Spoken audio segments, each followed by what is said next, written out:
Masaya ang bata na nakapulot ng wallet sa basurahan dahil may papagamot na nga niyang inang may sakit. Pero bakit nagulat nga ang ina nang makita ang bata sa wallet niya? Ma! Ma! Nang hihinang napalingon si Joanna nang marinig ang sigaw ng anak niya mula sa labas ng maliit nilang kwarto sa kubo. Sobrang bigat ng katawan niya at nangihina pa rin siya. Inaapoy pa kasi siya ng lagnat hanggang ngayon. Nakahiga pa nga siya sa matigas nilang kahoy na sahig, pero may sapin pa naman. "O anak, bakit?" Tanong niya nang tuluyan na nga itong makapasok. Nakangiti itong lumapit sa kanya at saka lumuhod. Hinalikan muna ni Fiona ang pisngi niya. Ma, ang swerte natin, magiging mayaman na tayo. May papagamot na kita sa ospital. Kumunot ang noo ni Joanna. "Ha? Paano? Hindi naman ako tumaya sa loto para maging mayaman tayo ah." Ma, hindi po, may napulot po ako. Mas lalong kumunot ang noo niya. "Napulot? May napulot kang loto ticket?" Naputo lang sasabihin ni Joanna nang makita kung ano ang hawak ng anak. "Ano yan? Teka, wallet yan ah. Anak, wag mong sabihin." Hindi, ma. Hindi ko to ninakaw, napulot ko lang po to sa gilid ng mga basura kanina habang nangangalakal ako. Walang naghanap, ma eh.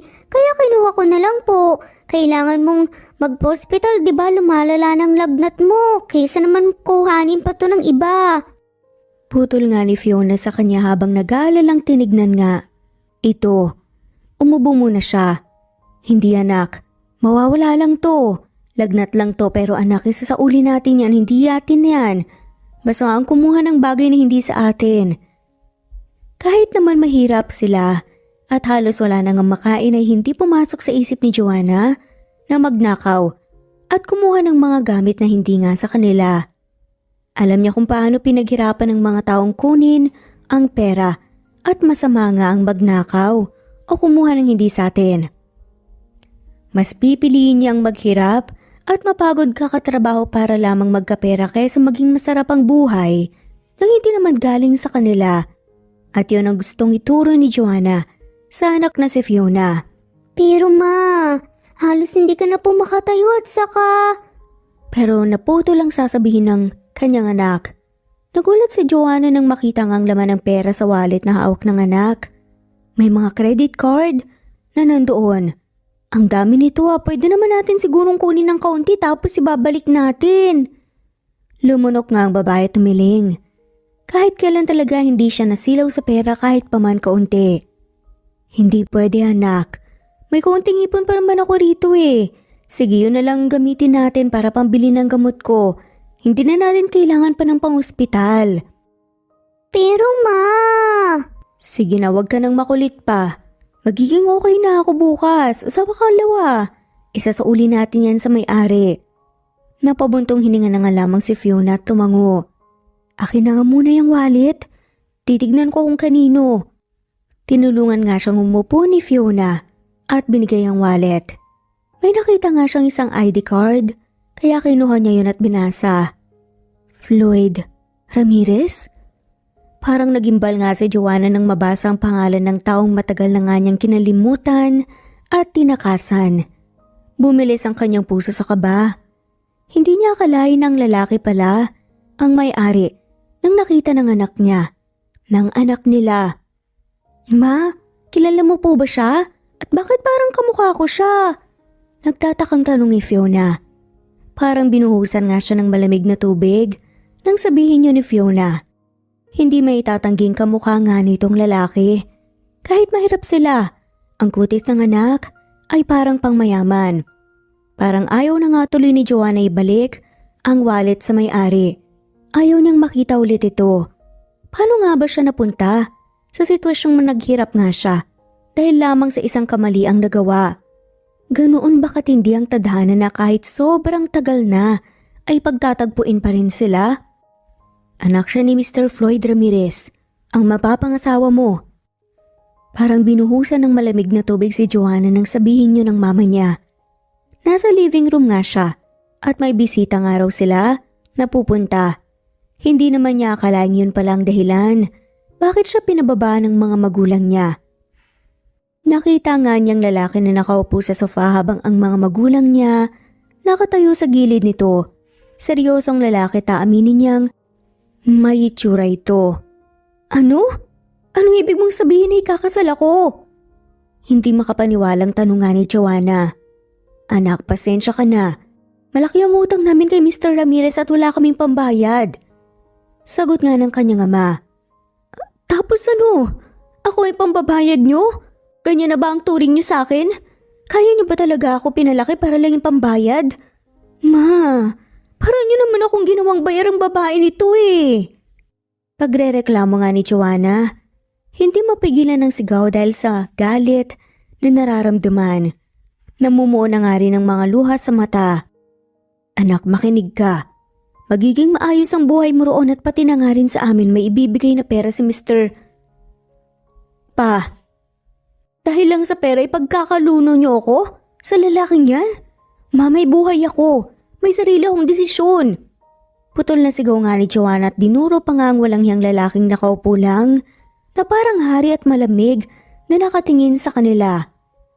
Kahit naman na hindi nakapagtapos si Joanna, sa pag-aaral ay hindi niya iniisip na basta-basta na nga lamang siyang magpapakasal kahit pa sa mayamang tao. May delikadesa siya at gusto niya sa lalaking mahal siya at doon siya magpapakasal. Ang bibig mo, Joanna! Galit pa rin na sigaw nga ng mama niya. Ma, ayoko.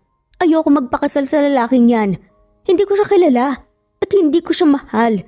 Hindi ako magpapakasal sa lalaking hindi ko mahal kung gusto niyo. E di si Sofia na lang po ipapakasal niyo sa lalaking yan.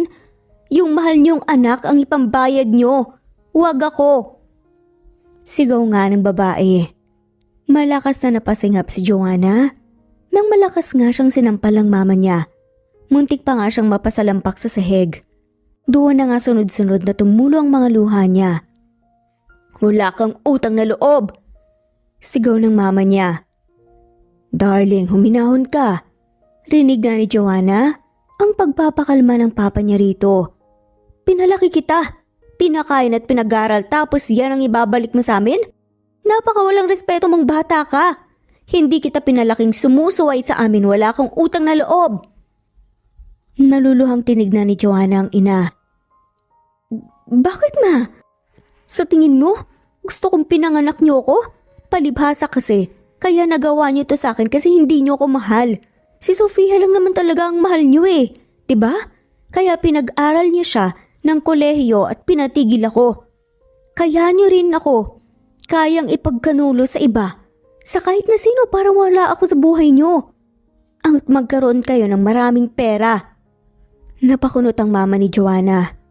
Pakakasalan mo siya sa ayaw at sa gusto mo. Napahiling si Joanna. Ayoko nga ma. Hindi ba kayo nakakaintindi? O sadyang hindi niyo ko iniintindi? Sinabi nga ayoko. Kahit paano gawin niyo, hindi ako papayag kung gusto mo. Ikaw na lang magpakasal sa kanya. Sahad ni Jo. Abat. Akmang sasampalin ulit siya ng ina nang may pumigil nga dito. Mr. Ramirez. Enough. Hindi ko gusto ang pananakit na ginagawa mo sa magiging asawa ko. Mrs. Amaro? Malamig na sambit nga ng lalaking nakaharang sa kanya ngayon. Nakanganga siya habang nakatingin sa likuran ng lalaki. First time niyang may tumanggol sa kanya kahit pa sa mga magulang. Ngunit kahit isang tao o kaibigan nga, tatalikuran nga siya kapag may nananakit sa kanya. Paumanhin po. Naging mahinahon ang boses ng mama niya. Humarap ang lalaki kay Jo. Sumama ang tingin niya rito nang pumasok na naman sa isipan niya ang ideyang pakakasalan niya ito. Kahit mayaman at gwapo ito, hindi nga siya papayag. May mga pangarap pa nga siyang dapat abutin. Ayaw pa niyang matali, lalo na sa lalaking hindi naman niya kilala. Napakislot na nga lamang siya nang hawakan nito ang pisngi niya na kung saan sinampal nga ng mama niya. Halos hindi na nga makahinga si Jo dahil nga sa malalim at malambot na titig na ginagawad nga ng lalaki sa kanya. Marahan pa nitong hinahaplos ang pisngi niya. Anong ginagawa mo? Medyo nauutal pa ngang tanong ni Joanna dahil ito ang kauna-unahang may gumanon sa kanya. Let's go home. Umuwi na tayo sa bahay natin. Mahinang sabi nga niya. Ano? Nandito ang bahay ko, kaya hindi ako sasama sa'yo. Mariin nga na saad ng babae. Tumayo ng tuwid si Mr. Ramirez at biglang nawala ang emosyon sa mukha nito at tila nakaramdam naman ng kilabot si Joanna. Anak, sumama ka na para guminhawa ang buhay mo. Tulungan mo na lang kami. Sambit pa nga talaga ng papa niya. Ayoko. Kahit anong pilit nyo, ayoko. Patuloy na pagtanggi ni Joanna.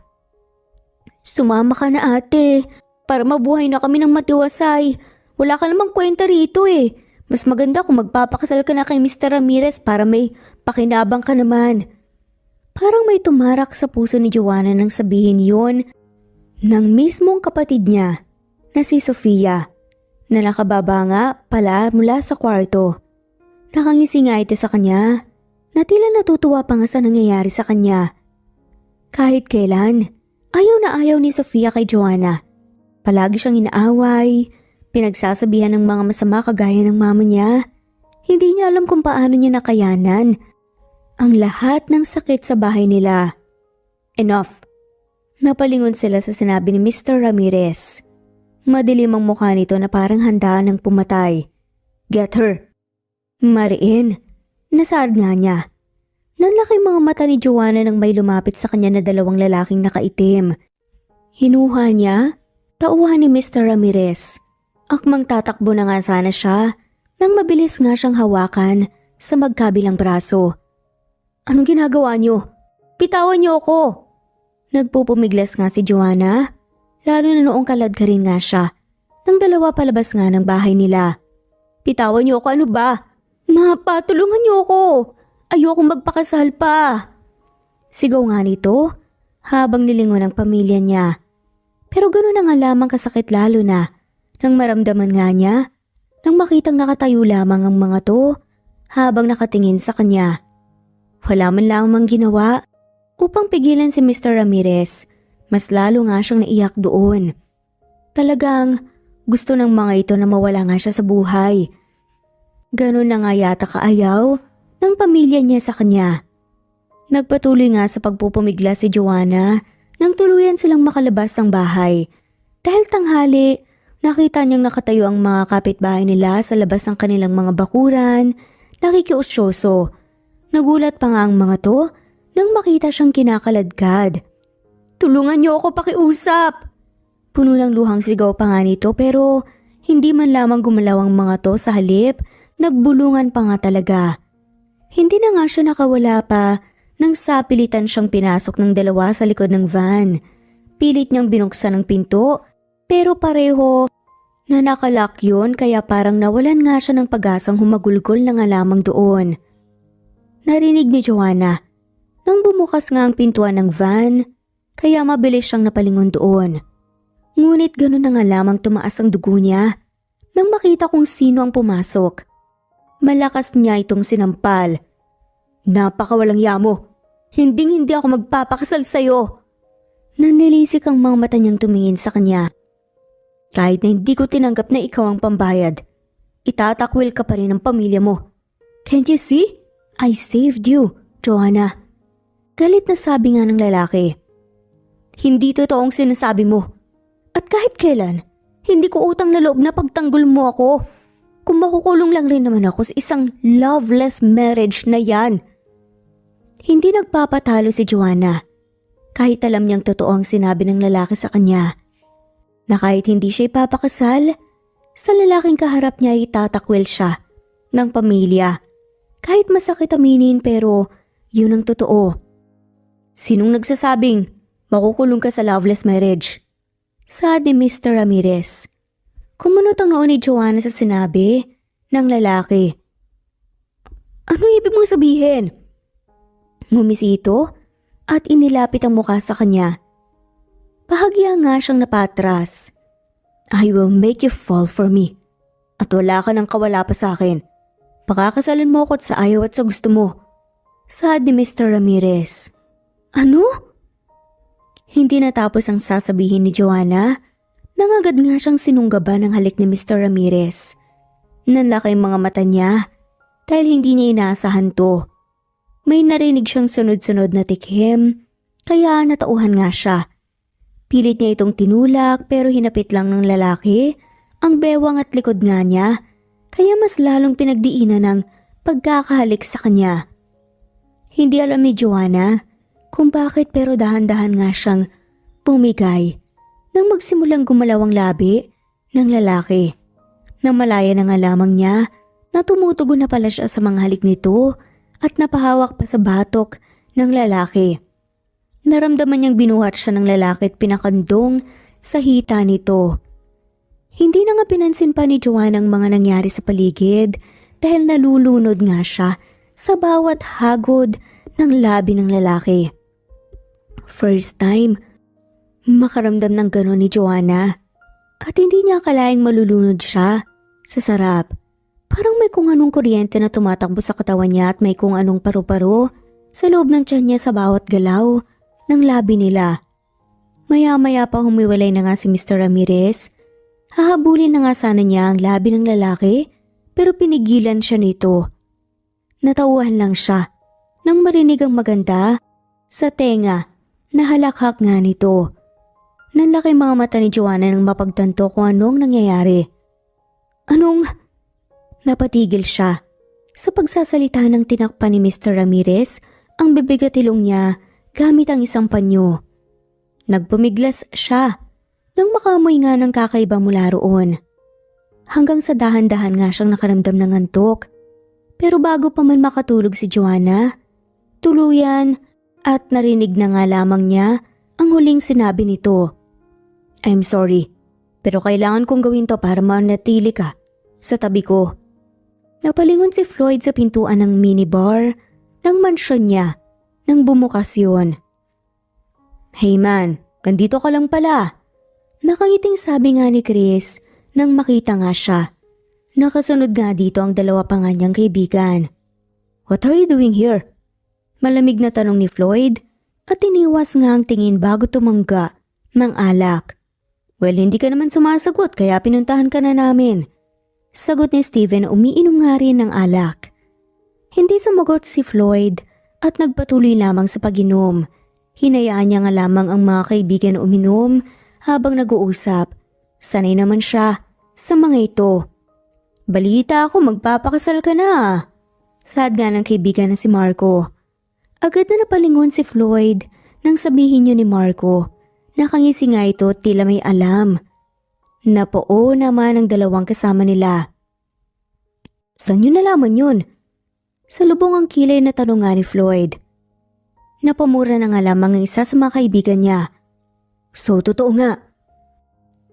Sinasabi ko na nga bang hindi mo na ako mahal eh. Sad ni Chris. Hirit nga ng mga baliw niyang kaibigan kaya sinamaan niya lamang ito ng tingin. Pero tinawanan naman siya ng dalawa. Totoo nga palang narinig ko sa mga tauhan mo. You just kidnapped a girl. Just marry her. Nakangising sabi nga ni Marco. Kinidnap ko siya. Binayad siya ng mga magulang niya sa akin. Hindi nila mabayaran ang utang nila. At hindi naman siya tinatrato ng maganda doon. Kaya mas okay pa na kidnapin ko na lang siya. Medyo nandilim nga ang mukha ni Floyd. Dahil naaalala na naman niya kung paano nga trinato ng mga itong babae. Gusto niya tuloy malagutan ng hininga ang pamilya ng babae. Wait, siya ba yung babaeng kinababaliwan mo since high school? Agarang tanong nga ni Steven. Hindi na lang siya sumagot at tinungga ang alak. Tono malakhak lalong mga baliw. Sinasabi ko na nga be, hindi mo naman tatanggapin yun kung hindi si Joanna ang babae.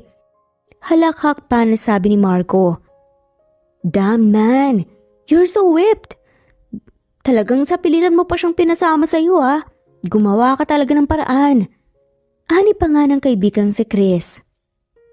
Sinamaan niya lang ng tingin ng tatlo. Kung wala na kayong sasabihin pang matino, get out of my house. Ngunit tumawa lamang ang mga to sa sinabi nga ng lalaki. Tamang mga kaibigan. Matagal na nga siyang may gusto kay Joanna simula nung high school pa lamang sila. Hindi lamang niya malapitan kasi torpe siya. pero palagi niya itong tinatanaw mula sa malayo kahit pa noong nagsisimula na itong magtrabaho kasi hindi nakapag-aral. Gusto man ni Floyd na bigyan ito ng scholarship pero pinigilan ng mga magulang ng babae na makapag-aral ito kaya sobrang galit na galit siya. Pero seryoso, anong plano mo sa kanya? Alam naman nating hindi yan mapapayag agad eh. Seryosong tanong ni Steven. Ngumisi si Floyd. Wala siyang choice kundi ang magpakasal sa akin. I will make her my wife. Napao na nga lamang ulit ang mga kaibigan. Kuya! Napalingon sila ngapat ng pintuan ng malakas itong bumukas. Bumungad dito ang isang babaeng galit na galit ang mukhang lumapit sa kanila. Bahagyang natakot ang mga kasama niya lalo pat kilala nila ang babae. Hi baby! Nauutal at takot pa nga na bati ni Chris sa girlfriend. Sinaman lamang ito ng tingin ng nobyo at masamang tumingin kay Floyd. Ano na naman itong nabalitaan ko kuya ha? Nasapilitan mong dinalang isang babae rito sa bahay. Kung hindi ko lang nakita si Ate Joanna sa kwarto mo, hindi ko malalaman ng totoo eh. Galit na sigaw pa ng kapatid niya. Napasipon lang nga lamang ang mga kaibigan. So binahay na nga. Nakaising wika pa nga ni Chris. Hindi ko siya kinidnap. Francine. Tanging sagot nga ni Floyd at hindi na nga pinansin ng kapatid. What kuya?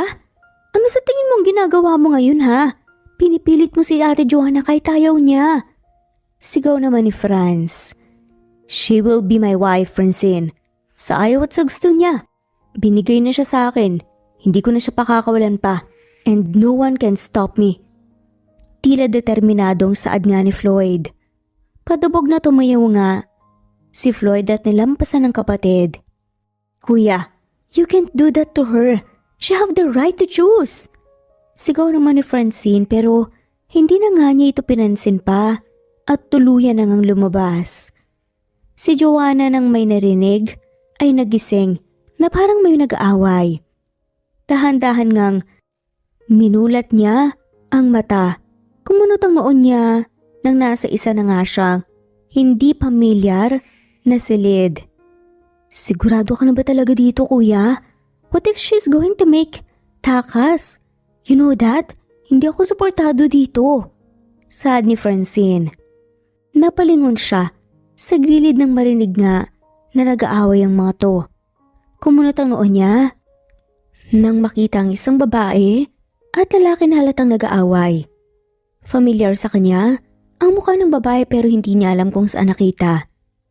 At noong malingonan niya ang lalaki, bumalik ang sama ng loob ni Joanna. Naalala niya ang mga nangyayari at kung paano nga siya pinatulog ni Mr. Ramirez pagkatapos ng halik. Mas lalong sumiklab ang galit ni Joanna dahil first kiss nito ang kinuha sa kanya na para lang sana sa unang nobyo niya at sa lalaking gusto niyang pakasalan. Anong ginagawa ko rito? Nasaan ako? Mabilis na napahinto sa pag-aaway ang dalawa at mabilis na napatingin sa kanya. Lumapit ang babae sa kanya. Are you okay? Sinaktan ka ba ng hinayupa kong kapatid? Agarang tanong nito. Kapatid mo siya? Hindi makapaniwalang tanong niya rito. Yes, I am Francine. Don't worry, hindi ako kasabot ni kuya. Sagot nga nito. Nasaan ako? Tanong ni Joanna. Nasa mansyon ka ni kuya. Nanlilisik niyang tinignan ng lalaking nakapamulsang nakatayo habang walang emosyong nakatingin sa kanya. Bakit mo ko dinala rito? Hindi ba't sinabi ko ngayoko magpakasal sa'yo? Bakit ba mapilit ka? Hindi na nga mapigilang sumigaw ni Joanna. Ito rin ang dahilan kung bakit tuluyan na nga siyang itinakwil ng pamilya. Gaya nga ng sabi ko, pakakasalan mo ko sa ayaw at sa gusto mo. Binigay ka ng pamilya mo bilang bayad at susunod ka sa lahat ng gusto ko. Malamig at maautoridad nga, nasaad pa nga nito. Napatayo ang kapatid niya. Kuya, you can't do this to her. Akala ko ba magiging maayos ang trato mo sa kanya? I told you. Get out, Francine. Putol nga ni Floyd sa kanyang kapatid na si Francine.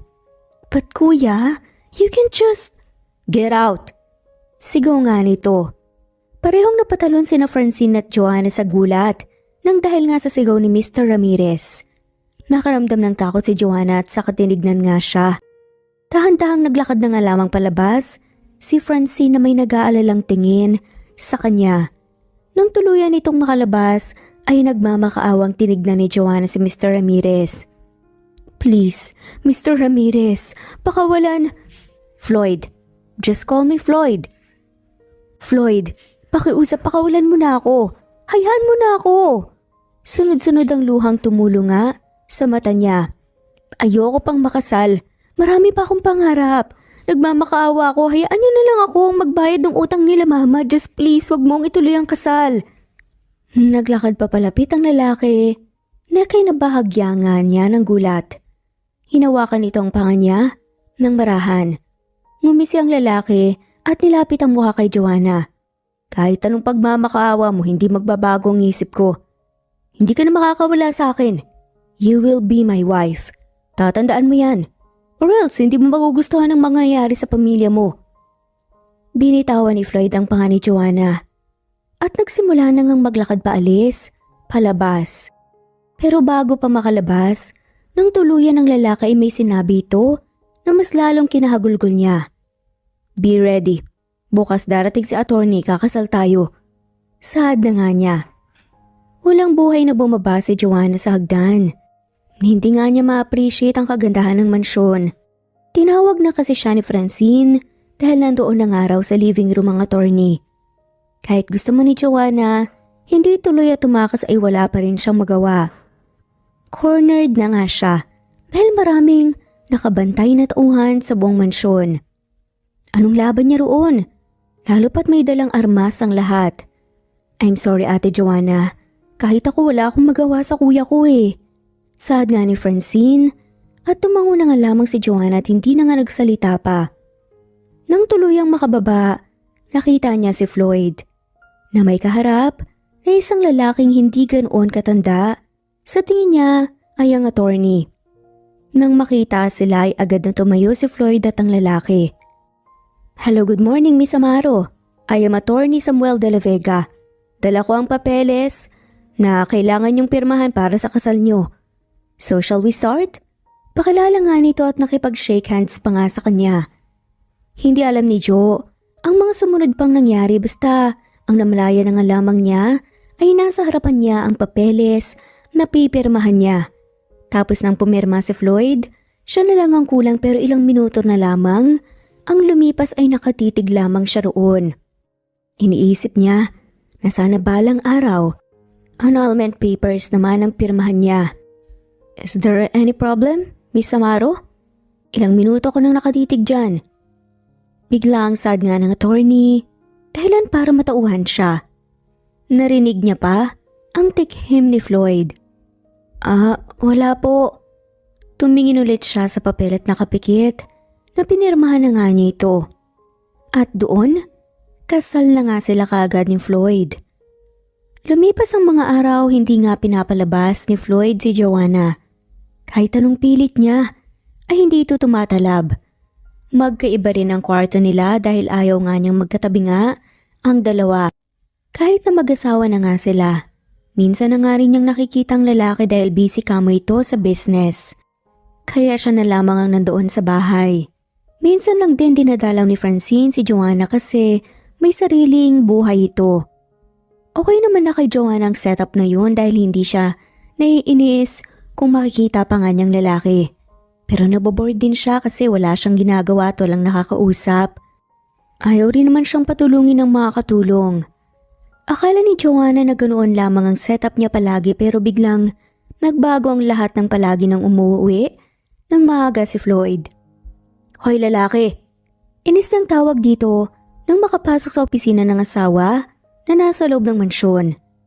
Tinanggal nito ang salamin at tinignan siya. Yes? Malamig na tanong nga ng lalaki. Nasanay na si Joanna sa trato nito simula nung ikinasal sila sa papel, bigla itong nagbago. Naging mas malamig at mas mailap pa nga siya. Parang ayaw nitong maikasal sila kahit ang totoo ito pa ang nagpumilit. Hindi rin alam ni Joe kung bakit naapektuhan siya sa mga hasta ng asawa. Gusto kong magtrabaho. Ayoko namang manatili rito at walang gagawin. No. Tanging sagot na nga lamang ni Floyd at nagpatuloy sa ginagawa. Nainis lalo si Joanna at hinampas ang lamesa kaya inis nga siyang binalingan ng lalaki. Gusto kong magtrabaho. Pati ba naman ito? Ipagkakait mo sa akin ha? May buhay rin ako. Tandaan mo. Hindi mapigil ang bulyaw ni Joanna. You stay here. Meron akong pera. Pangtustos sa'yo. Patuloy na pagtanggi ni Floyd. Pwede ba? Nandito lang ako sa loob, kaya hindi ako gumagastos at gusto kong lumabas. If you're doing this para lang makatakas at makawala sa akin, try harder. Dahil hindi ko hahayaang mangyari yon. Walang emosyong sagot ni Floyd. Ano? Bakit naman ako tatakas kung asawa mo na nga ako? Hindi ka ba nag-iisip ha? Hindi makapaniwalang sambit ng babae. Dahan-dahan na wala ang pagkalamig sa mukha ng lalaki at ngumisi. Tumayo si Floyd at naglakad papalapit kay Joanna. Aatras nga sana siya nang hapitin nito ang bewang niya na ikinagulat naman niya. So ibig sabihin tinatanggap mo na ako bilang asawa mo? Ngumiti si Joanna nang mabasa ang iniisip nito pero agad ding sumimangot. Hindi, kahit kailan hindi kita matatanggap bilang asawa ko. Nawala ang ngisi sa labi ng lalaki at nawala ng emosyon. Biglang tumindig ang balahibo niya dahil sa kakaibang aura na bumabalot sa asawa. Pinitawan siya nito at bumalik sa pagkakaupo. Fine, papayagan kita pero sa company kita ipapasok. Don't try to escape, marami akong tauhan sa gilid. Sa paligid mo. Sad nga ni Floyd. Dahil sa sinabi ni Floyd, ay nakangiting lumabas si Joanna at sobrang saya niya kaya napapayag nga niya ito. Kinabukasan nga nakalabas na si Joanna. Hindi sila magkasabay ng asawa niya na pumunta sa opisina dahil nauna ito. Masaya man si Joanna dahil sa wakas ay nakalabas na nga siya pero bakit disappointed siya? Nang makarating siya sa mismong company ng asawa ay halos lumuwa ng mata niya dahil nga sa sobrang laki nito at napakaganda lalo na sa loob. At nabasa rin niya na CEO and President pala ang kanyang asawa. Pinagtitinginan pa nga siya dahil may kasunod nga sa likuran. Akala nga ni Joanna na patuloy nga sa susunod ang mga ito sa kanya. Napahinga na nga lamang siya ng maluwag ng hindi naman. Ayaw naman niyang malaman na asawa niya ang boss nila dahil ayaw niyang mabigyan siya ng special treatment. Awkward dun. You must be Mrs. Ramirez. Welcome po. Saad ng HR. Lumaki ang mata ni Joanna nang sabihin niyo ni HR sa kanya. Alam mo? Hindi makapaniwalang tanong ni Joanna. Yes po ma'am. Sabi po ni Sir Floyd na ako pong bahala sa'yo. Sagot nito. Pwede bang wag mong sabihin sa iba? Wala naman sigurong may alam na ako ang asawa ng boss niyo, diba? Gusto ko lang magtrabaho ng walang special treatment. Saad ni Joanna.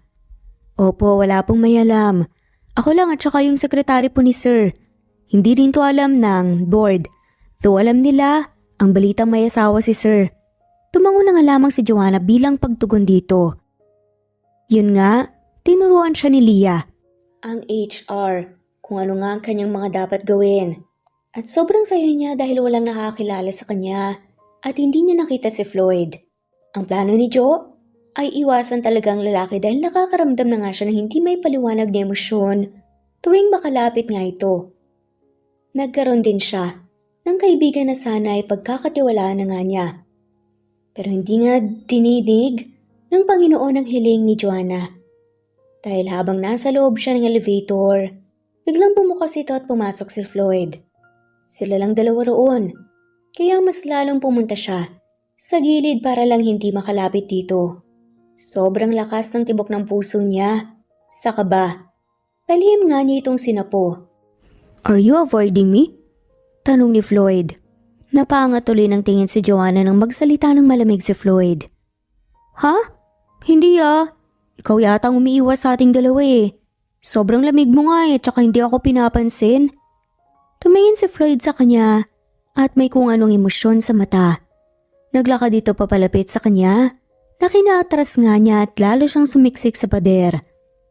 "Ano ginagawa mo?" Kabang tanong niya sa lalaki. Kinorner ni Joanna si Floyd at sobrang lapit nga ng katawan nila sa isa't isa. Ilang dangkal nga rin ang layo ng kanilang muka na halos hindi na nga makahinga nang maayos si Joanna. Sobrang bilis ng tibok ng puso niya. Nagwawala. "Nababothered ka?" Bulong ng lalaki habang hinahaplos ang pisngi niya. Naamoy nga niya ang mainit nga ditong hininga. Napalunok si Joanna. "Ano?" Ngumisi ang lalaki at bumaba ang tingin sa labi niya. Aksidenteng nakagat nga niya ito dahil sa kaba. "Hindi ko kinaya." Napadaing si Joanna ng mabilis na sinunggaban nga ni Floyd ang kanyang labi. Hinawakan nito ang bewang niya sa mas lalo nga siyang hinapit, papalapit. Yun ang pangalawang beses na hinalikan siya ng lalaki pero kakaiba ito. Hindi na nga niya tinulak ang lalaki sa halip, pumikit siya at tinugon yun. Narinig pa ni Joanna ang pagdaing ni Floyd. Ang halik na pinagsaluhan nila ay puno ng sabik. Parang walang galit na nararamdaman si Joanna at gustong-gusto nga niyang hindi maghiwalay ang mga labi nila. Pero kailangan pang kumuha ng hangin. "Gusto ko pa." Bulong nga ng lalaki habang nakatingin sa labi niya. "Ako rin." Nakakagulat na saad ni Joanna. Mahirap pa naminin ni Joanna pero gusto niya ng halik ng lalaki. Tila nalulusaw nga ang galit niya dahil sa halik na yun. Sobra-sobra pa ang kuryenteng nararamdaman sa tuwing humahagod ang labi ni Floyd sa kanya. Nakangisi ang lalaki at mga hahalikan nga siya muli nang tumunog ang elevator, kaya agad niya itong tinulak papalayo sa kanya. Bago pa man may makakita. Ang buong akala ni Joanna ay magbabago na ang kanilang trato sa isa't isa dahil sa nangyari pero mas lalong naging mailap ang lalaki na parang may nakakahawa siyang sakit. Parang nadudurog ang puso niya sa tuwing mangyayari yun. Kaya sa trabaho nga niya, nagiging matamlay siya at walang gana sa lahat. Hindi niya alam kung bakit ganun na nga lamang reaksyon niya sa lalaki. "Sister-in-law!" Napangiti si Joanna nang makita si Francine nakakapasok lamang sa pintuan ng mansyon. May dala itong mga paper bag. "Oh Francine, buti naman nakadalaw ka." "Anya, of course, free day ko ngayon. At saka I bought some things for you." Excited na saad pa nga ng dalaga at nilapag ang mga hawak sa lamesa. "Nako, hindi naman na kailangan na magdala ka ng kung ano-ano, nakakahiya naman." "Sus, wala lang yan no. Pambayad ko na lang yan dahil kailangan mong magkwento sa akin." Umupo si Francine sa tabi niya at nakangiting humarap. "Ano naman yung kakwento ko sa'yo?" Nagtatakang tanong ni Joanna. Edi sa inyo ni Kuya. Nagkalapit na ba kayo sa isa't isa, ha?" Agarang tanong nga ni Francine. Bahagya namang nalungkot si Joanna sa tanong nito. "Ha? Hindi." "Bakit?" tanong ni Francine. "Iniiwasan niya ako at mag-iisang buwan na. Ayaw niya yata akong makasama eh." Mahinang sagot ni Joanna habang nakayuko. Nasasaktan pa rin siya hanggang ngayon. "Huh? Akala ko ba naging close kayo? Pinapalabas ka na nga eh. At saka siyang namimilit, diba? Bakit siyang umiiwas?" "Wait, baka ikaw ang umiiwas kaya niya ginawa yun?" Naguguluhang tanong nga ng kapatid ng asawa. Hindi ko siya iniiwasan na lumalapit nga ako pero umiiwas talaga siya." Agad na tanggi nga ni Joanna. Pumilig nga ang ulo ni Francine. "Weird. Pero teka, bakit parang malungkot ka?"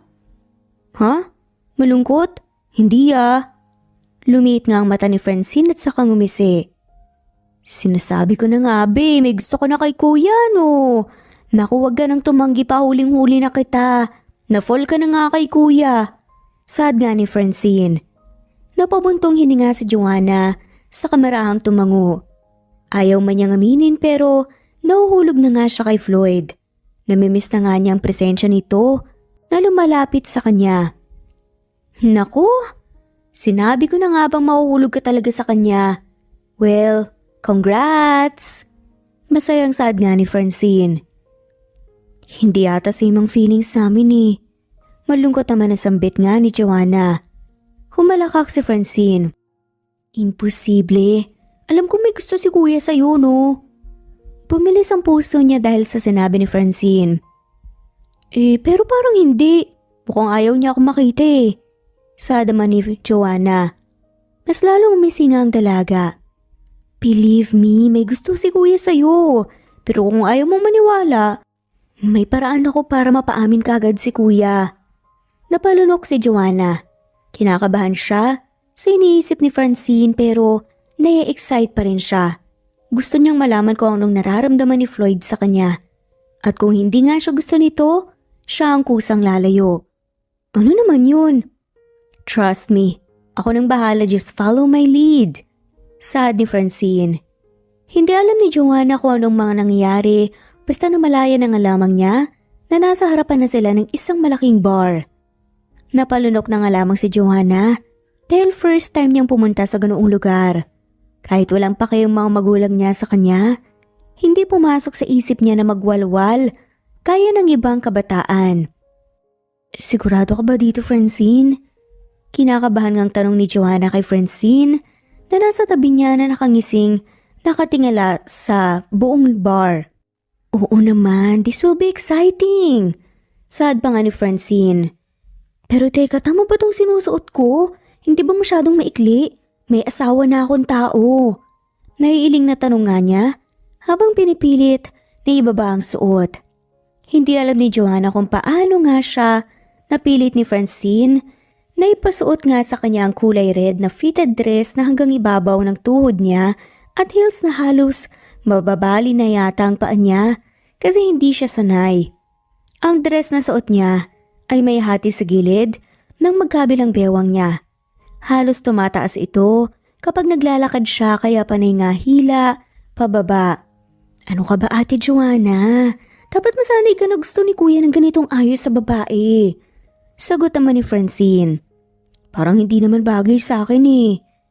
Kunot noong binalingan siya ng babae. Uy, ang ganda mo kaya sa kabagay na bagay sa iyo yung suot mo no ang sexy-sexy mo tapos tinatago mo lang ang ganyang katawan. Sure ako maglalaway si kuya, tara na, I'm so excited. Saad nga nito. Hindi na nga siya nakapalagpa. Nang hinila na nga nito ang braso niya papasok ng bar. Hindi sila hinarang dahil mukhang kilala nito si Francine. Pagkapasok na pagpapasok pa lang ni Joanna doon, agad siyang napaubo nang maamoy ang usok ng vape. Napanganga na nga lamang siya ng sobrang liwanag ng paligid dahil sa iba-ibang mga ilaw. Sobrang lakas ng sound at umiindayog ang lahat. May nakita pa nga si Joanna na sumasayaw sa may stage. Napatakip na nga lamang siya sa bibig dahil sa hindi nga siya makapaniwala sa kung saan nga siya ngayon. Patuloy siyang hinila ni Francine hanggang sa huminto nga sila sa isang lamesa na may ibang babae rin. Guys, si Joanna asawa ni kuya. Pakilala nga ni Francine sa kanya. Napao naman ang mga ito habang tinitigan siya. Hello?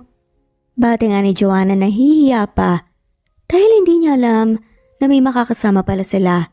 Hindi man lamang sinabi ni Francine. Pinaupo sila ng mga to at pinagkaguluhan nga si Joanna. Hindi sana siya iinom pero napilit nga siya ng mga to. Akala ni Joanna, isa lang pero sunod-sunod ang naging tungga niya hanggang sa makaramdam na nga siya ng hilo. Mabilis ang mga nangyari dahil ngayon ay tawa nga ng tawa si Joanna habang nakikisabay na nga sa paghindayog ng mga tao sa paligid. Nakapaligid sa kanya ang mga kasama at sumisigaw dahil mga lasing na. Kimbot ng kimbot si Joanna, may humahawak sa bewang niya pero wala siyang pakialam at nagpatuloy. Pero nagulat na nga lamang siya nang may marahas na kamay na humila sa bewang niya. Nabunggo siya sa isang matigas na dibdib. Narinig niyang may naghiyawan pero humagikik na nga lamang siya. What are you doing here, wife? Biglang sad nga ni Floyd. Napakurap-kurap na nga lamang si Joanna nang marinig ang madiin at mabangis na tanong ng kaboses ng asawa niya. Agad siyang napaangat ng tingin dito. Ang may hawak nga sa kanya ay ang asawa niya. Kunot na kunot nga ang noo ni Floyd at madilim ang mukha at sobrang higpit din ng kapit sa bewang niya. Ngumiti siya ng malapad, saka hinawakan ng pisngi ng lalaki. Floyd, baby ko! Sad nga nito. You will regret coming here, wife. Tapos nakasuot ka pa talaga ng halos nakikita na ang kaluluwa mo. Hinayaan mong hawakan ka ng ibang lalaki. Humagikik si Joanna. Uy, hindi ah. Pero ganyan nga. Dapat ganyan mo ako ituring. Hindi yung iwasan mo ako ituturing na parang basura sa gilid. Sad nga ni Joanna na medyo tipsy na nga. Let's go home. Sad nga lamang ni Floyd. Hindi. Kausap mo ako. Hinila nga ni Joanna pabalik si Floyd. Wife, umuwi na tayo, lasing ka na. Ayoko nga. Nagagalit ako sa'yo kasi hindi mo ko pinapansin. Akala ko ba ikaw ang may gustong ikasal tayo tapos ngayon parang ako pa talagang naghahabol sa'yo? Ang galing mo ha. Lasing niyang sabi habang hinaplos ang labi ng lalaki. Mahal kita, Floyd. Nahulog na ako sa sarili kong asawa. Nakakatawa man aminin pero mahal kita. Wag mo na akong labayan ha. Masakit dito eh. Tinuro nga ni Joanna ang dibdib niya. Saka suminghot. Hindi sumagot ang lalaki at tila natuod nga. Sa kinatatayuan at mas lalo nga siyang umiyak. Napamura na nga lamang ito. Napadaing siya nang bigla siyang sunggaban ng halik ni Floyd. Dahil sa kalasingan ay agad nga na tumugon si Joanna. I love you. Sa wakas, I love you. Bulong nga ni Floyd. Sa labi ni Joanna na ikinangiti naman niya. Kumapit siya sa batok ng lalaki at mas lalong hinalikan nito. Pero napahiyaw si Joanna nang mabilis nga siyang binuhat ng lalaki. Teka, Floyd! Sigaw niya. Dahil sa ginawa mo, I will punish you. Yung tipong hindi ka nababalik dito kahit kailan. Sad nga ni Floyd gamit ang kanyang husky voice. Imbes na matakot, ay mas lalong kumapit nga sa lalaki at binuon ang mukha nito sa leeg. Hindi na nga namalaya ni Joanna ang sumunod na nangyari dahil sa kalasingan. Nakita na nga lamang niya ang sarili na nasa ilalim ng lalaki habang ito ay paurong at sulong nga sa kanya. Napuno nga ng daing nila ang buong silid at ayaw na nga niya itong matapos pa. Yun ay pinagsaluhan nila ang mainit na tagpo buong gabi. Nanlaki mga mata ni Joanna ng pagkagising niya ay nasa loob na nga siya ng silid ng lalaki at ang mas malala pa katabi nga niya ito. Mas lalong nanlaking mata niya nang makitang wala nga silang saplot sa ilalim ng comforter. Pilit na inaalala ni Joanna ang mga nangyari. Hanggang sa napatakip na nga lamang siya sa bebek at hindi makapaniwala na tumingin sa asawa niya na mahimbingang tulog. Napamura na nga lamang ito. Nagawa na namin. Kinuha na niya ang kabataan ko. Sigaw nga niya sa kanyang isipan at sinabunutan nga ang sarili. Biglang tumunog ang cellphone niya.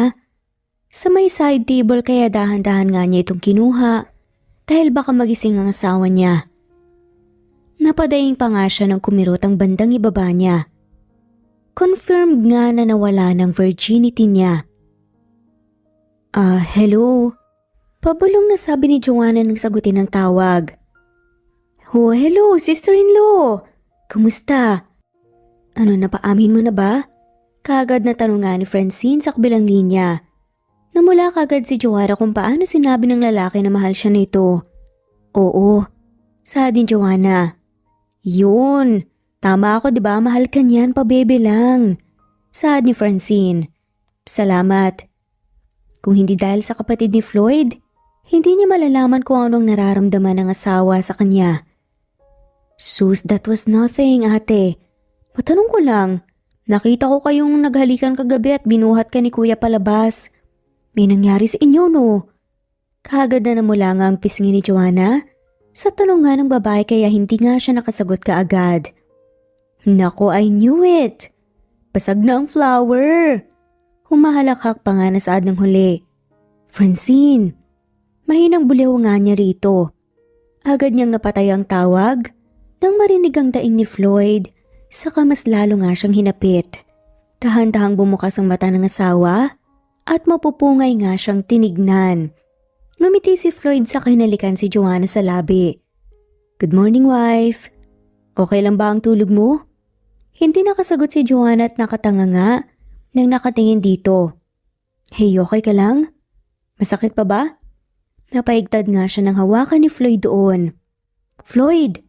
Tumawa ng malakas nga ang lalaki sa kamas niyakap siya. Hindi ka kasi nagsasalita eh. Lumunok siya. Nababaguhan lang ako sa trato mo. Ngumiti ang lalaki sa kinalikan nga muli siya sa labi.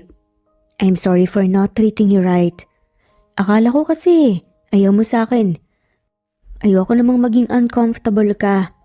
Kaya nilalayuan kita. Hindi ko alam na nasasaktan na pala kita. I'm sorry. Akala ko rin hindi mo ako mahali.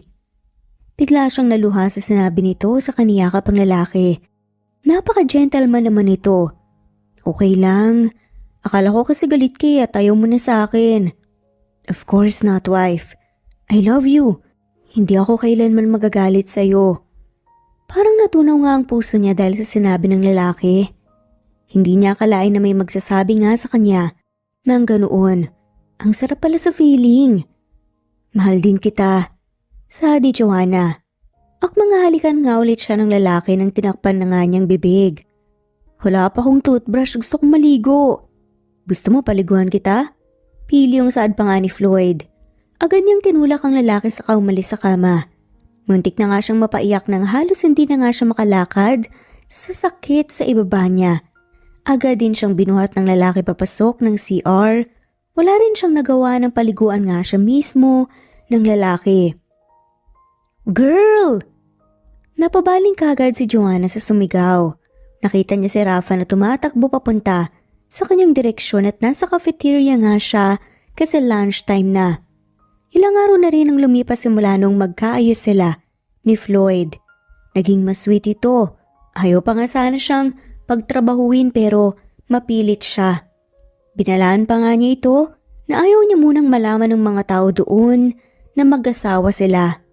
Na asawa niya ang boss niya. O bakit? Nagtatakang tanong nga ni Joanna nang makaupo ito sa tapat niya. Hingal na hingal pa ang kaibigan. Napalitaan mo na ba ha? Ang alin? Kunot noong tanong nga ng babae dahil wala naman siyang narinig na issue sa buong kumpanya. Maliban na nga lamang sa paninira ng iba. Naku girl, kalat na ngayon na may asawa na si Sir Floyd. Sayang ang gwapo pa naman niya. Saad ang katrabaho ni Joanna na si Rafa. Ha? Malakas na sigaw nga ni Joanna. Grabe ka naman girl, parang mas nagulat ka pa sa akin na. Agad na kumain nakala na malalaman ng lahat na may asawa na ang boss niya. Which is siya pala. Sino nagsabi? At sino raw? Kinakabahan niyang tanong. Naku girl, hindi nga namin alam kung sino ang maswerteng babae at saka ang nagsabi mismo na si... Ako. Saad nga ni Floyd. Napako nga si Joanna sa kinauupuan nang marinig nga ang malalim na boses na gustong gusto niyang marinig. Bumilis ang tibok ng puso niya na parang nagkakarera. Kinakabahan siya dahil lahat ng tao sa cafeteria ay napatingin sa gawin nila o sa likuran nga niya mismo. Sir? Nautal na sambit nga ni Rafa. Habang malaking matang nakatingin sa likuran niya. Narinig niyang nilapag ni Floyd ang plato sa lamesa at saka tumabi sa kanya. Are you okay, wife? Bakit hindi ka kumakain? Dahil sa sinabi ni Floyd, ay narinig niya ang pagsinghap ng iba at bulungan lalo na ang nasa harapan niya. Madiin nga na napapikit si Joanna at sinamaan ng tingin si Floyd na nakangisi. Kayo? Ikaw? Napalingon si Joanna kay Rafa na malalaki pa rin ang mata at nakaturo sa kanya. Napabuntong hininga na nga lamang siya. Yes, Rafa. Ako ang asawa ni Floyd. No choice na nga siya at kung di ang sabihin ng totoo. Dahil sa revelasyon na yun, mabilis na kumalat ang balitang yun sa buong kumpanya, maging sa labas. Doon nagbago lahat ng mga kasama niya. Special treatment na ang nararanasan niya kahit sabihin pa nga niyang ayaw niya noon. Nakipag-away pa nga siya kay Floyd pero siya lang ang natalo kaya hinayaan na nga lamang niya. Lumipas ang ilang buwan, naging matiwasay ang buhay at relasyon nila ni Floyd na yung tipong ang daming naiinggit. Mas lalo lang naging sweet ang lalaki sa kanya. Akala ni Joanna ay walang sisira sa kanila pero doon nga siya nagkamali. Nakaupo si Joanna sa sofa sa loob ng opisina ni Floyd. Kumakain siya habang ang lalaki ay may ginagawa. Nag-uusap sila ng kaunti dahil ayaw naman niyang istorbohin ito. Biglang bumukas ang pintuan, kaya napabaling siya doon. Nakita niyang pumasok ang isang matangkad na babae. Maputi, sexy manamit, at makapalang makeup. Honey! Tilinga nito at mabilis na naglakad papalapit sa asawa niya. Napatayo si Floyd at tila gulat na naglakad dito papalapit sa babae. Charmaine? Naginit ang ulo ni Joanna nang magyakapan ng dalawa sa harapan niya. Yung higad naman ay hinalikan ng lalaki sa pisngi. Oh my gosh, I miss you, honey! Tumaas ang kilay ni Joanna dahil sa tinawag nito sa asawa niya pero ang gago ay tumawa lang at tila natutuwa. Kamusta, Charmaine? Tagal mo lang hindi nagpakita. Nag-uusap nga ang dalawa na parang wala siya doon. Kaya mas lalong kinainit yun ang ulo niya. Akmang magsasalita ang babae nang malakas siyang tumikhim, kaya mabilis na napatingin ang dalawa sa kanya. Agad na lumayo si Floyd sa babae, na ngayon ay nakataas ang kilay sa kanya. And who are you? Matari na tanong nga nito sa kanya. Tumayo si Joanna at akmang sasagot ng maunahan nga siya ni Floyd. Charmaine. Siya si Joanna, asawa ko. Lumapit ang asawa kay Joanna at hinapit nga siya sa bewang. Nakita niya kung paano tumaas lalo ang kilay ng babae. Doon ay biglang nagbagong reaksyon ni Charmaine. Mula sa mataray naging gulat nga ito. What? Hi. Pilit na bati na nga lamang ni Joanna. Sa halip na sagutin ay tumingin ito sa binata na may bahid ng sakit. Akala ko single ka pa. How come I didn't know about this? I'm sorry, Charmaine, kung hindi ko nasabi but yeah. I'm married. And I married the most beautiful woman I know. Napangisi si Joanna dahil doon. Nakita niya na mas lalong bumakas ang sakit sa mukha ni Charmaine. Oh, wow.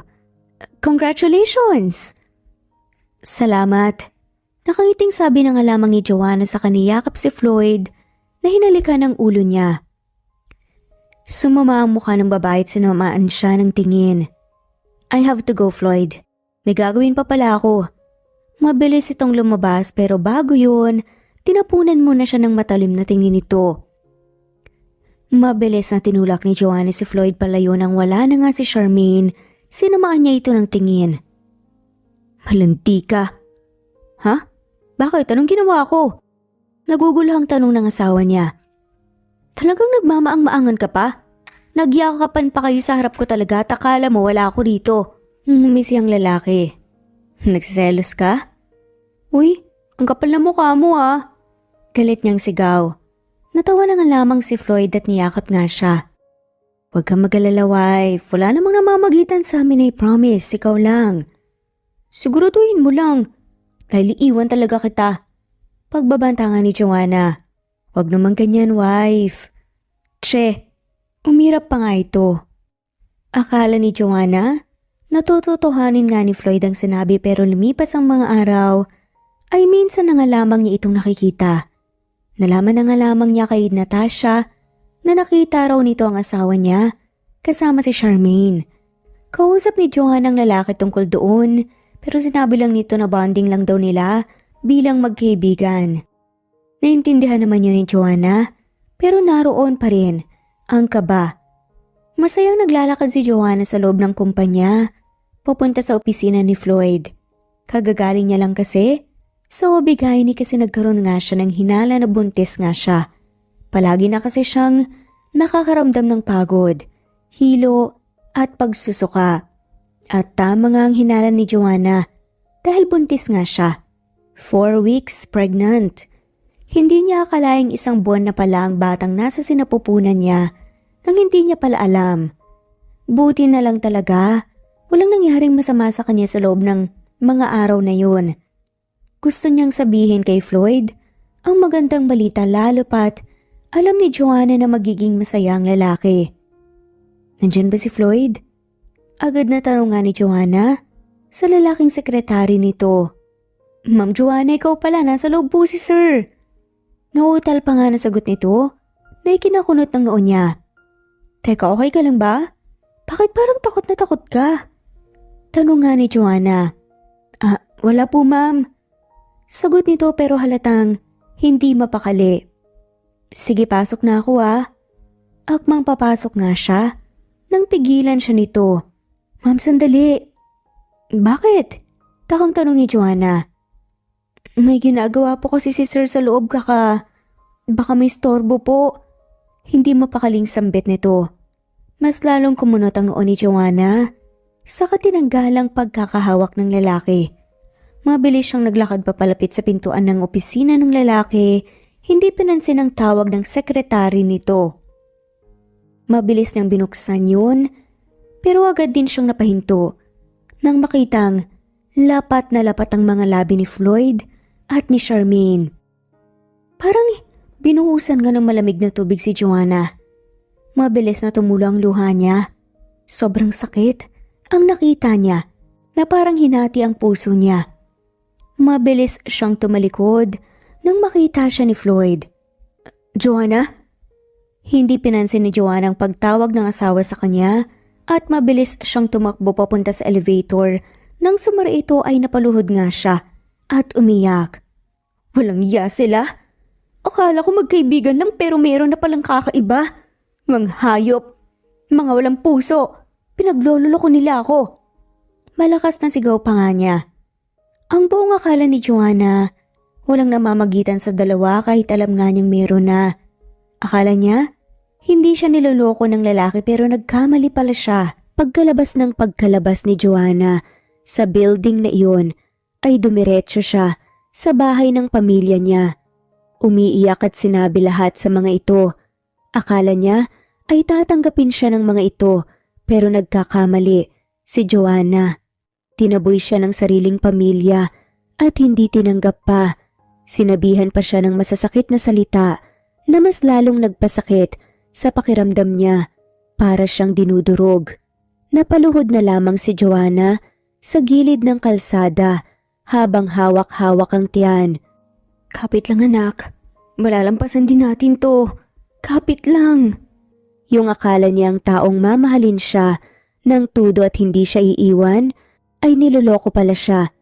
At ang pamilya niyang inaasahang tutulong sa kanya sa paghihirap niya ay tinakwil siya. Pagkalipas ng 7 taon ay nabuhay niya ang sarili at ang anak dahil lamang sa pangangalakal. Oo, napilitan siyang mangalakal at tumira sa gilid ng kalsada noon para lang mabuhay silang dalawa ng anak niya. Kung noon ay sa gilid siya ng kalsada, ngayon ay mayroon na silang maliit na kubo. Masaya si Joanna roon dahil hindi na sila makikipagtakbuhan pa kung hahabulin sila ng mga pulis. At sa mga taong iyon ay naranasan din ni Joanna na hindi makakain dahil sa kawalan ng pera. At saka tinatakasan niya rin ang mga taong naghahanap sa kanya na hanggang ngayon ay hinahanap pa rin siya. Alam ni Joanna na ang asawa niya ang nag-utos niyon pero wala siyang balak na magpakita rito. Okay na sila ng anak nila na nakakakain ng 3 beses sa isang araw. Ma! Nanghihinang napalingon si Joanna nang marinig ang sigaw ng anak niya mula sa labas ng maliit nilang kwarto sa kubo. Sobrang bigat ng katawan niya at nanghihina pa rin siya. Inaapoy pa kasi siya ng lagnat hanggang ngayon. Nakahiga pa siya sa matigas nilang kahoy na sahig pero may sapin naman. Anak, bakit? Tanong niya ng tuluyan itong nakapasok. Nakangiti ito at lumapit sa kanya at saka lumuhod. Hinalikan muna ni Fiona ang pisngi niya. Ma, ang swerte natin, magiging mayaman na tayo. May papagamot na kita sa ospital. Kumunot nga ang noo ni Joanna. Ha? Paano? Hindi naman ako tumaya sa loto para maging mayaman tayo ah. Ma, hindi may napulot ako. At nang ibigay nga ng bata ang wallet, kahit naman na mahirap sila at halos wala nang makain, ay hindi pumasok sa isip ni Joanna na magnakaw at kumuha ng mga gamit na hindi sa kanila. Alam niya kung paano pinaghirapan ng mga taong kunin ang pera at masama yun. Mas pipiliin niyang maghirap at mapagod kakatrabaho para lang magkapera kaysa maging masarap ang buhay nang hindi naman galing sa kanila. At iyon ang gustong ituro ni Joanna kay Fiona. Parang nagimbal si Joanna nang mabasa ang pangalan ng taong matagal na niyang kinalimutan at tinakasan. Bumilis ang kaniyang puso sa kaba. Hindi niya akalain na ang lalaki pala ang may-ari ng nakita ng anak niya, ng anak nila. Makilala mo ba yan? Nagtatakang tanong ni Fiona. At bakit parang kamukha ko po siya? Parang binuhusan siya ng malamig na tubig nang sabihin iyon ni Fiona. Hindi maitangging kamukha nga nito ang lalaki. Kahit mahirap sila, ang kutis ng anak ay parang pangmayaman. Parang ayaw na tuloy ni Joanna na ibalik ang wallet sa may-ari. Ayaw niyang makita ulit ito. Kahit ayaw man ni Joanna na makita ito at ibalik ang wallet ng lalaki, ay talagang malas talaga ang araw na iyon dahil biglang may mga lalaking nakaitim na dumating at sa pilitan silang pinasama. Sigaw nga ni Fiona habang hinihila sila papasok sa van. Huwag niyong saktan ang anak ko. Nagmamakaawa ako, sasama kami. Nangihina nga niyang sigaw dahil natatakot nga siyang masaktan ng anak. Jason, huwag mong sasaktan ng anak ni boss. Malalagot tayo. Sigaw ng may hawak sa kanya. Kaya napahinga naman si Joanna nang maluwag. Alam niyang tauhan iyon ni Floyd at kahit anong takas niya ay hindi na nila ito matatakasan pa. Tahimik na pumasok si Joanna sa van at tumabi sa anak na umiiyak. Nang hihina ang katawang niyakap niya ang anak, nag-aapoy pa rin siya sa lagnat. Biglang nanlabo ang mata ni Joanna at agad siyang nawalan ng malay. Tanging sigaw lamang ni Fiona ang huling narinig niya. Nagising si Joanna nang may maramdamang malambot na bagay na dumampi sa noo niya. Nang idilat niya ang mata, ay sumalubong sa kanya ang mukha ng matagal niyang inaasam na makita. Floyd? Tanong nga ni Joanna. Yes, wife. Ako to. Okay na bang pakiramdam mo? Malambing na tanong nga nito. Agad na bumalik sa kanya ang huling nangyari bago siya nahimatay. Mabilis siyang umupo mula sa pagkakahiga. Nasaan ang anak ko? Anong ginawa mo sa kanya? Pagwawala nga ni Joanna. Wife, calm down. Nasaan nga ang anak ko, Floyd? Napabuntong hininga ito. Nandoon sa baba kasama si Francine naglalaro.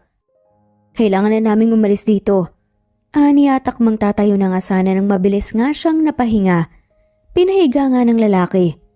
Ano ba? Pakawalan mo ko! No, you will never leave me again. Hindi ako papayag na alis ko ulit at hindi na magpapakita pa. Tumaas ang boses ng lalaki na ikinainit ng ulo niya. Bakit mo pa kami hinanap ha? Hindi ba't masaya na kayo ng babae mo? Bakit mo pa kami ginugulo ng anak ko? Hindi na nga rin mapigilang bumulyaw ni Joanna kahit masama pa rin ang pakiramdam niya. Anak natin, Joanna. Anak ko lang. Kasi sa unat sa pool naman wala naman.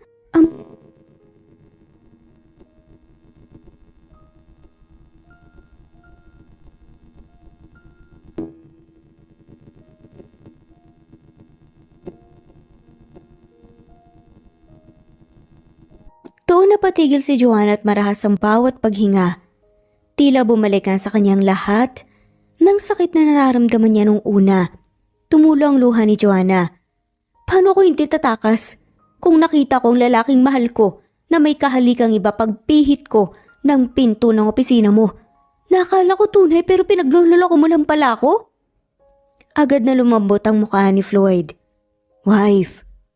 Nangihina na nga si Joanna. Hindi mo alam kung anong pinagdaanan ko. Pinagdaanan namin. Napilitan akong matulog sa gilid ng kalsada kasi walang may taong gustong tumanggap sa akin at kahit pa pamilya ko. Tapos nung manganak ako, wala akong ibang pagkakapitan ng lakas kundi ang sarili ko lang. Nangalakal ako araw at gabi para lang pangtustos sa anak ko. Binuhay ko siya kahit na mahirap. Kaya wala kang karapatan na sabihin sa akin na tinanggalan kita ng karapatan sa amin kahit alam mong ikaw ang may gawa nun. Mahabang kwento nga ni Joanna. Joanna, I'm sorry. At paano ako babalik sa'yo? Kung alam kong kayo na ni Charmaine, ayoko maging hadlang sa pagmamahalan niyo. Umiling si Floyd sa kaniyakap si Joanna. No, hindi ko siya mahal, wife. Sinungaling ka? Nakita ko kung paano kayo nagsama at naghalikan. Sigaw ni Joanna at nagpupumiglas pero hindi siya hinayaan ni Floyd na makawala.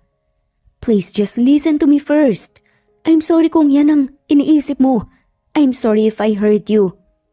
Tumahimik siya saglit. Kaya sumasama ako sa kanya. Palagi dahil gusto kong malaman kung isa ang dad niya.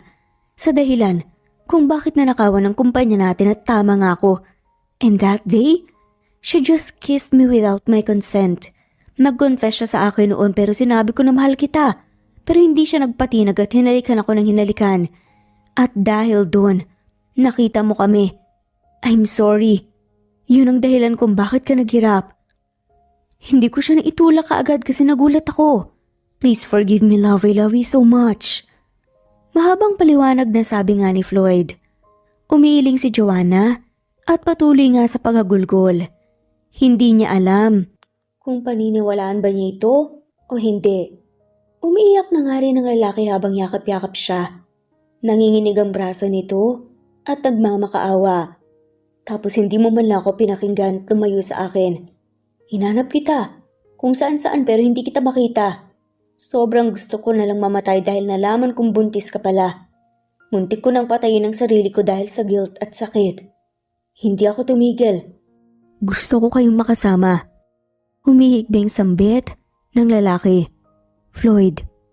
Umiling ang lalaki sa kasumiksik sa leg ni Joanna na parang batang nanghihingi ng atensyon. Hindi mo man lang ako pinaglaban at umalis lang. Wife, gusto kong ipaglaban mo ko.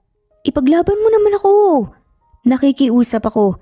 Gusto kong ipagkait mo ako sa ibang babae kaya ng ginagawa ko sa iyo. Please, wife.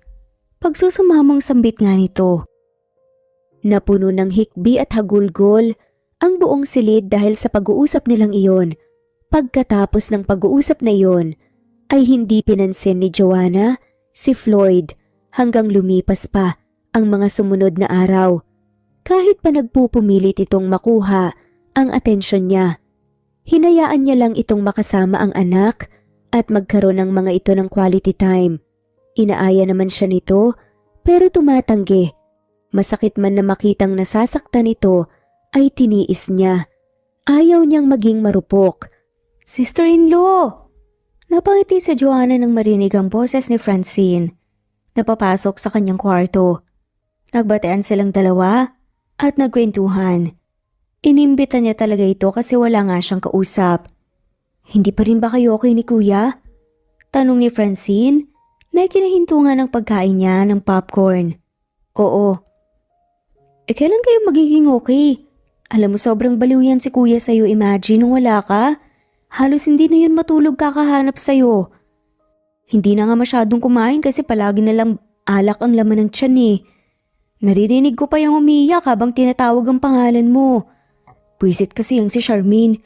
Hindi sana kayo humantong sa ganun ni kuya kung hindi malandi at makate. Kahit na may asawa na nilalandi pa rin nakakagigil. Halos hindi nga makasagot ang babae sa saad nga ni Francine. Biglang kumabog ang puso ni Joanna. Baka sinasabi mo lang yan kasi gusto mong magkabalikan kami ng kuya mo. Nanlaki mata ni Francine sa umiling. Hindi yun talaga ang totoong nangyari. Kahit itanong mo pa sa mga kaibigan tsaka empleyado niya.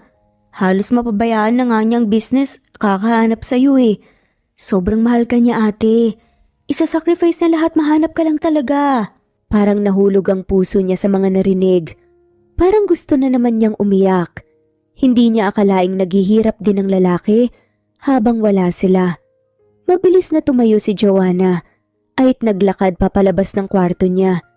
Hindi na niya pinansin ang pagtawag sa kanya ni Francine dahil kailangan niyan mahanap si Floyd at humingi ng tawad. Ngunit pagbaba niya ay nakita niya roon si Floyd na nakaharap kay Charmaine. "Umalis ka na, Charmaine." Mariing sambit ni Floyd. "Bakit? I thought you liked me." Tanong ng higad. "Hindi ko sinabi yan kaya umalis ka na." "What? No. I know you like me. Alam kong gusto mo ang katawan ko. Huwag ka nang magpigil pa. Wala naman ng asawa mo eh." Sad pa ni Charmaine. Uminit ang ulo nga ni Joanna sa narinig. Lalo na nung lumapit ito lalo sa lalaki.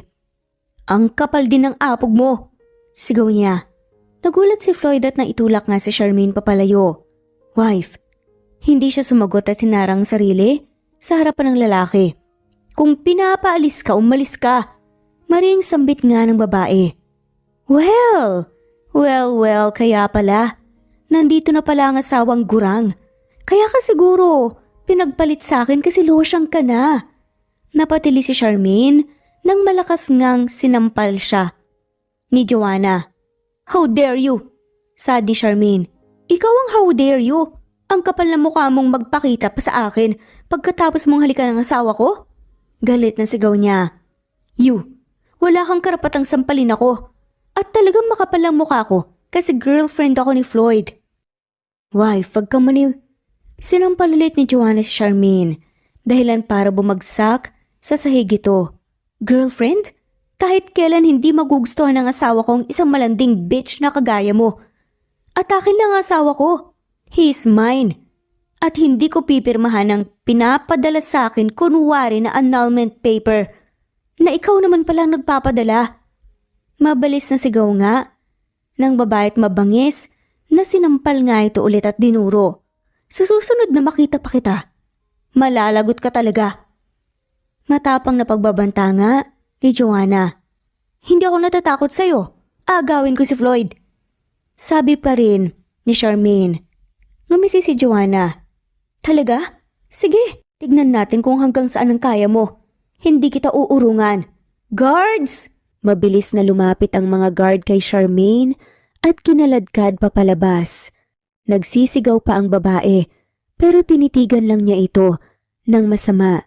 Nang tuluyang makalabas ang mga ito ay galit na humarap si Joanna kay Floyd. "At ikaw naman." Hindi na natapos ang sasabihin niya nang hapitin ng asawa niya ang kaniyang batok at sinunggaban siya ng halik. Imbis na magpumiglas at agad siyang tumugon hanggang sa maghiwalay sila. "Thank you dahil pinaglaban mo ko." "Thank you." Bulong nga ng lalaki sa labi niya. Ngumiti siya. "Grabe kasi yung babaeng yun eh. Akin ka lang kaya?" Niyakap nga siya ng lalaki. "So pinapatawad mo na ako?" Tanong nga ni Floyd kay Joanna. "Oo, pasensya ka na kung natagalan na." Saad ni Joanna. "Hindi okay lang. I am willing to wait for you to forgive me." Buong puso na sabi nga ng lalaki. "Okay, pakasal na tayo?" Anyaya pa nga niya. "Ano?" Hindi makapaniwalang tanong ng lalaki. Ngumisi si Joanna nang nakakaloko. "Never mind, pakakasalan mo ako sa ayaw at sa gusto mo." Sad nga nito. At natupad nga ang kanilang plano at bumuo nga sila ng mas malaking pamilya at sobrang saya din ng kanilang anak. Wala na nga silang mahihiling pa. Dahil maraming taon ang lumipas, nagse-celebrate na nga sila ngayon ng kanilang wedding anniversary. Mga pagsubok na akala nila hindi nga nila makakayang lampasan, pero ngayon ay magkasama na nga silang hinaharap ang lahat ng pagsubok at alam nilang kahit madami pa nga silang bagyo na makakaharap, basta't magkasama sila malalampasan nila yun. Pagkatapos niyang sabihin iyon ay hinalikan niya ulit ito. Ang buhay ay parang bagyo. Kapag nandyan na ay magkakagulo halos lahat ng lugar, pero pagkatapos nun ay may bagong simula. Gaya na lang ng pagmamahal. Hindi porket puro bagyo na lang ang mayroon, sa relasyon niyo ay hindi niyo malalagpasan ang lahat. At dito na nga po nagtatapos ang kwentong pagmamahalan nila Joanna at Floyd. Maraming salamat po sa lahat mo walang sawang sumusubaybay at shoutout po sa inyong lahat.